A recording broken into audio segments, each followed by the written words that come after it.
I'm Racer's Marshall Pruett. Everything this weekend at the Gallagher Grand Prix, the second Indianapolis road course race for the NTT IndyCar Series this year, brought to us by our friends at the Skip Barber Racing School. It's Thursday afternoon. It is hot. It is humid. Supposed to be in the mid to high 80s this weekend. Granted, IndyCar is only on track Friday and Saturday. On Saturday, we go racing around 2:30 here Eastern, nothing before that. Friday, going to be busy, on track early with a practice, then qualifying, then a final practice. So Friday is the one where everyone's going to be jamming pretty hard here. A couple of newsy bits to share with you. Then I'll get into a little bit of silly season stuff you hopefully will have read on racer.com by now. So at Nashville last weekend, our guy David Malukas had an issue. Back of the car caught fire. A lot of damage done. Don't know if it was an engine related, don't think so, but nonetheless, anytime you have a fire like that, want to take some precautions. So confirmed by our friends at Honda Performance Development that a fifth motor is going into David's car for the season. For those of you who know your IndyCar rules, that annual engine lease brings 4 motors. If you go beyond 4, you end up paying grid penalties. So we're going to be looking at David Malukas having a grid penalty wherever he qualifies this weekend. We'll be going backwards, I believe, at 6 spots. Another piece of news which made me happy, we don't know if Simon Pagenaud, the Marshall Racing team, is going to be able to get back in the car this season. We really hope that he gets cleared.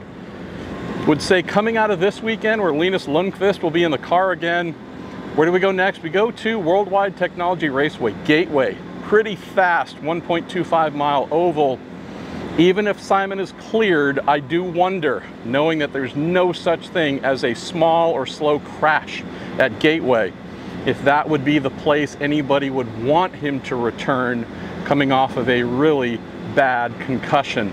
The thought of a big crash and a potential second concussion, again, it's just my conjecture, but I do wonder, even if Simon's cleared, if they would indeed want to have him come back there, or say wait till Portland or the final race at Laguna Seca. So we'll find out. But the one cool thing which I confirmed with IndyCar is this: if for whatever reason Simon is not able to get back in the car this season, not only to prove to himself that he's fine and good and confidence being back to 100%, but also show all the other teams, prove to the other teams with a successful test, 1 day, 2 day, whatever, that he's someone to be hired, because he's obviously out of contract at the end of the season.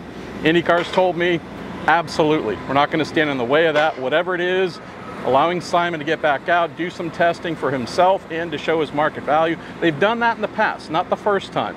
So, but I am happy to hear that what was some pressure for him to get back into the saddle, if that can't happen, IndyCar's doing what I think is a really cool thing and saying, we will make space for you to test, show everyone that you're fine. Let's talk about some news coming here on Friday.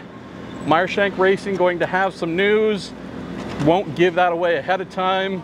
Might fall into some of the worst kept secret in the paddock. Can tell you, I think that will be a heartwarming thing for many folks. There's some great news, really great news, stuff that, yeah, I think folks are going to say, all right, that's actually really, really cool.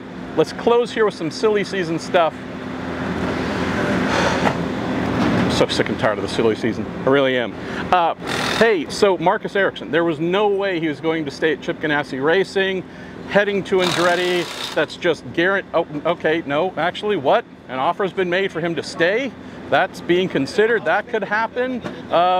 All things true, have also heard that despite offer being made, he's not talking about it, team's not talking about it, but among the things that I hear is, despite an offer being made, staying despite being an option sounds like it might not be happening, but nothing finally confirmed there. Alex Palou, right? Hey, we know you're headed to McLaren, or if you can find an F1 team to go drive for straight away, you're going to do that. Here over the last couple of days that, hey, we hear Palou inquiring about, hey, can I stay? Might I be able to stay? Had enough folks who I know aren't jokers tell me that that is a real thing that happened. Saw Alex, he's not talking about it, not a problem, but have heard that an option that we thought wasn't an option. Just like with Ericsson staying, we hear that's a possibility. There's some other layers to that too. it might be a very costly thing. There might be a pretty big financial penalty to consider if he doesn't go to that team that wears papaya orange. Again, rumors, none of it confirmed formally. What else? Our guy Felix Rosenqvist have heard that Rahal Letterman, Lanigan Racing, is very hot on our Swede there.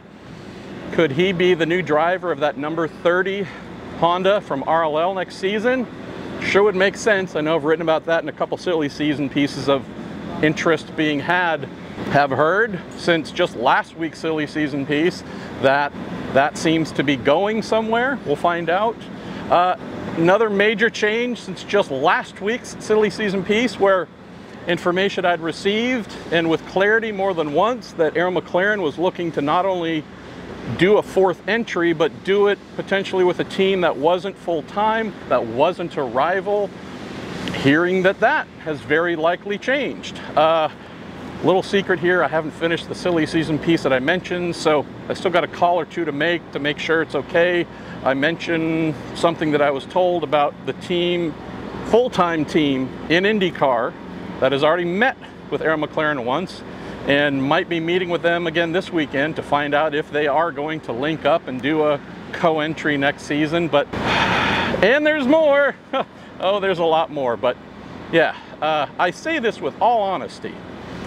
I can't wait for all this silly season stuff to be over. I just want to get back to racing and focus on things that are real, not the what ifs. And if all this just ends up going in a first full circle, ending up where we started, well, it's a lot of wasted hours and a lot of wasted words. But there we go. That's what I got for you here at almost 5 p.m. on Thursday in the IndyCar paddock. Quick 2-day event here. We're out of here. Then we wait a little bit, then head to Gateway, then Portland, then Monterey. And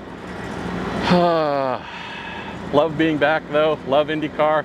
Thank you for watching. We'll speak to you soon.